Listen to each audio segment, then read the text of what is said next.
Bonjour à tous et à toutes et bienvenue sur le Renard littéraire.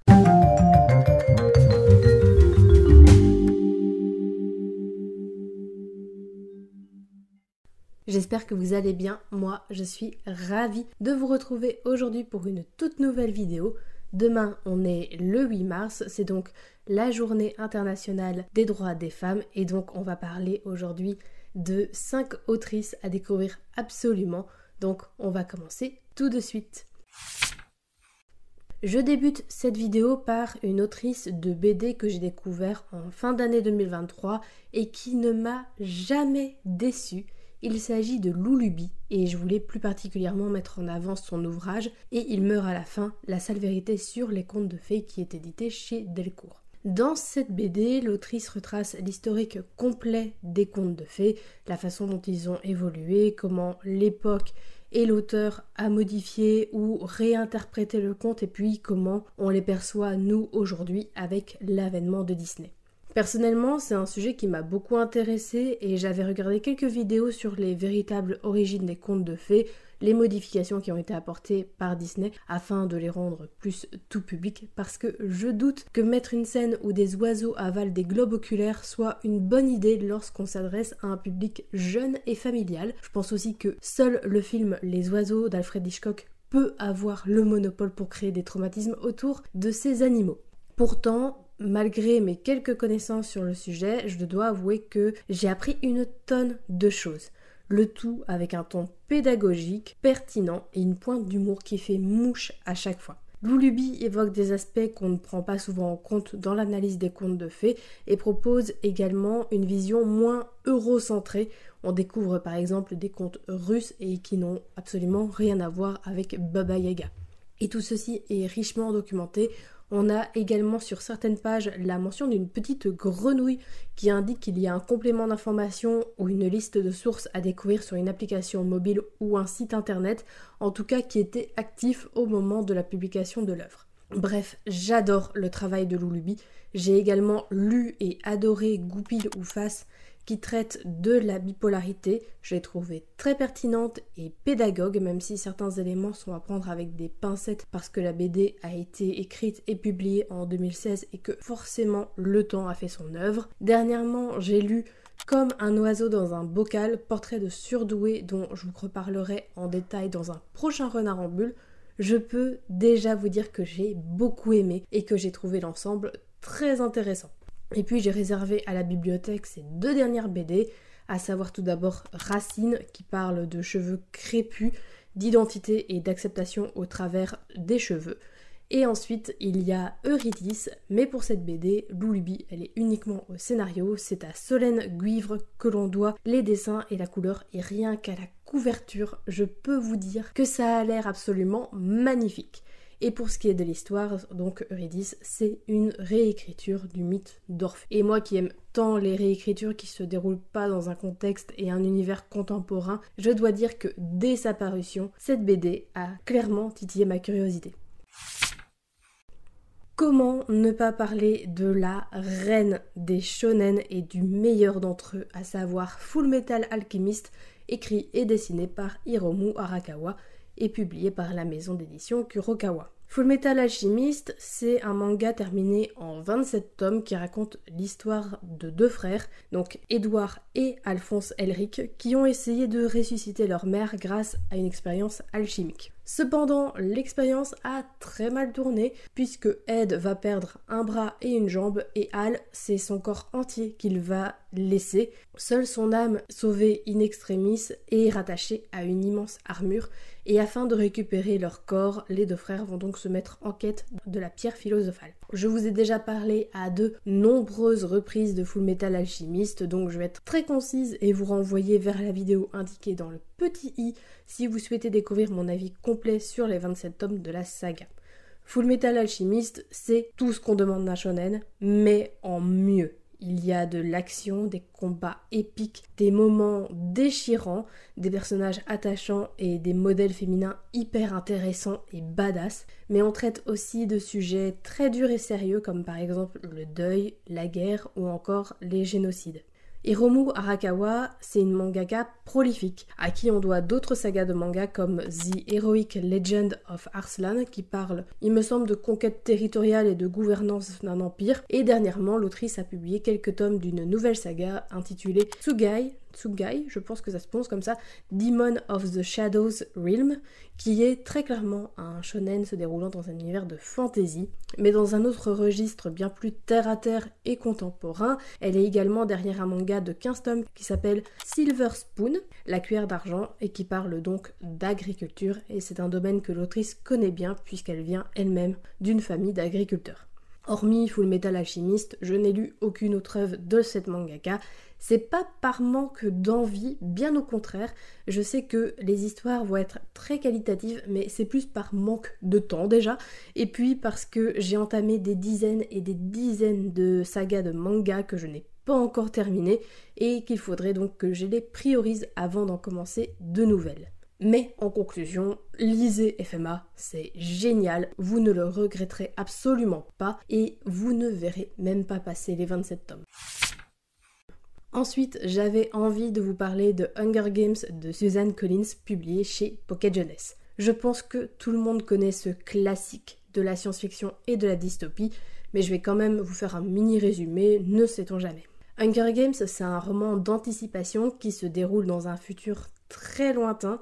Les États-Unis ont été divisés en 12 districts qui s'articulent autour du Capitole, c'est-à-dire la capitale de ce nouveau pays.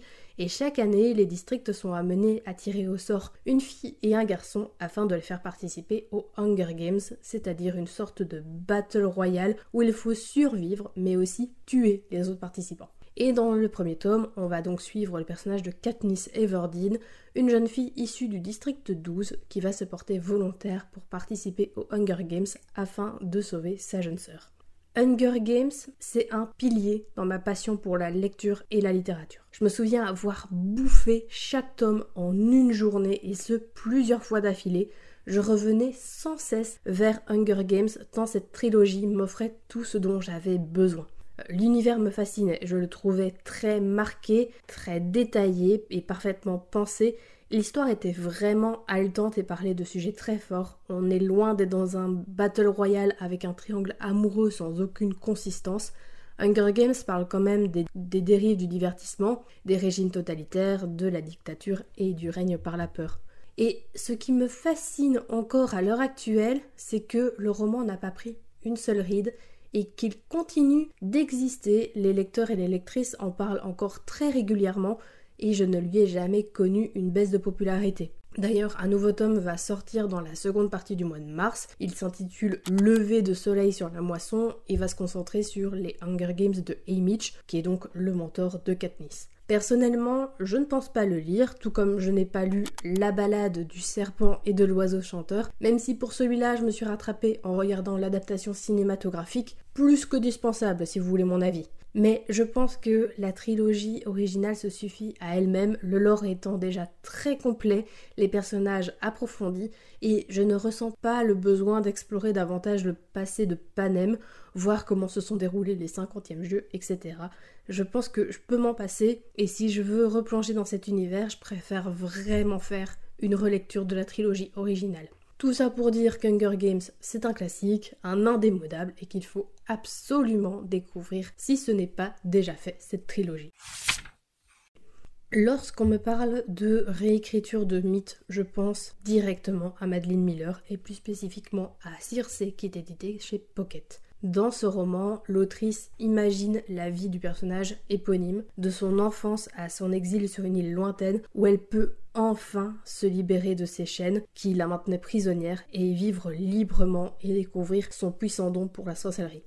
Je ne vais pas y aller par quatre chemins, c'est un petit bijou de la littérature. Déjà parce qu'elle propose une réécriture qui ne se déroule pas dans un monde contemporain, ce qui a tendance à m'horripiler et à jouer directement sur mon appréciation. Je ne veux pas me contenter de Zeus, Poséidon, Hadès et Athéna qui se baladeraient dans les rues d'une grande ville. Moi, je veux les divinités dans les décors originels et puis aussi qu'on mette en avant d'autres dieux que ces quatre-là. et honnêtement, j'étais servie.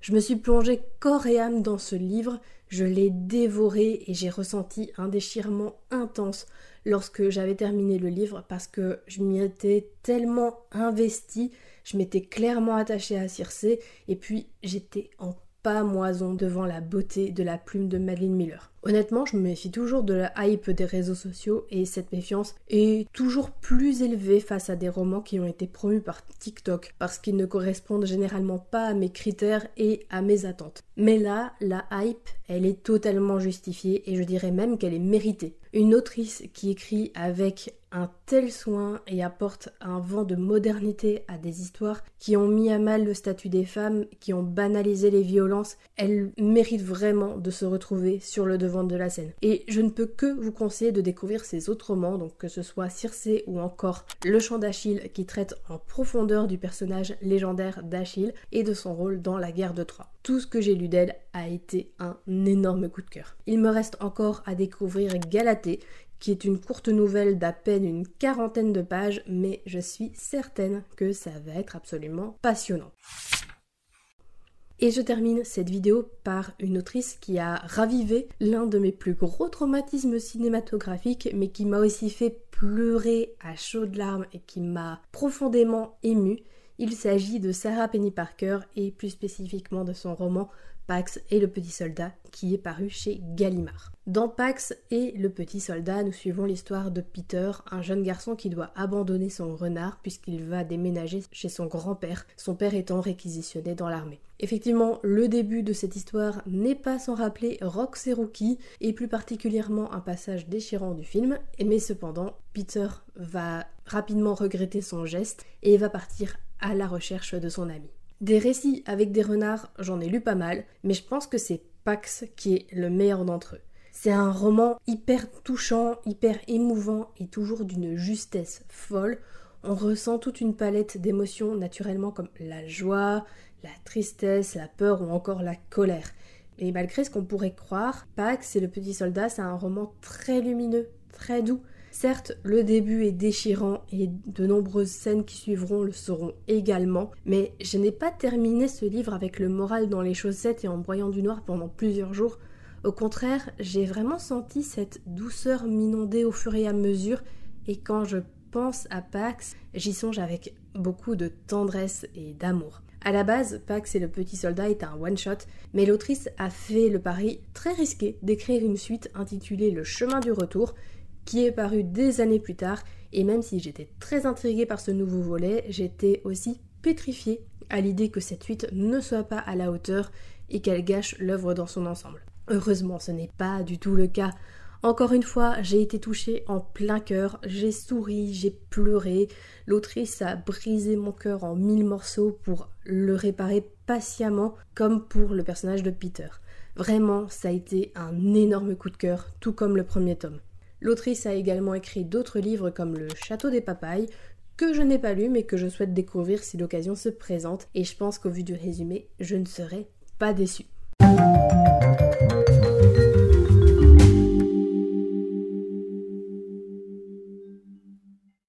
Cette vidéo est désormais terminée et j'espère qu'elle vous a plu. N'hésitez pas à me dire si vous avez lu l'un de ces livres et quel est votre avis là-dessus. N'hésitez pas également à me faire part de vos autrices préférées. Je serai ravie d'en discuter avec vous dans l'espace des commentaires. N'hésitez pas également à lâcher un petit pouce bleu, à vous abonner à la chaîne, ce qui vous permettra d'obtenir une notification à chaque fois que je poste une nouvelle vidéo, c'est-à-dire un vendredi sur 2 à 18h30. Et moi, en attendant de vous retrouver dans une prochaine vidéo, je vous souhaite d'excellentes lectures et je vous dis à très bientôt.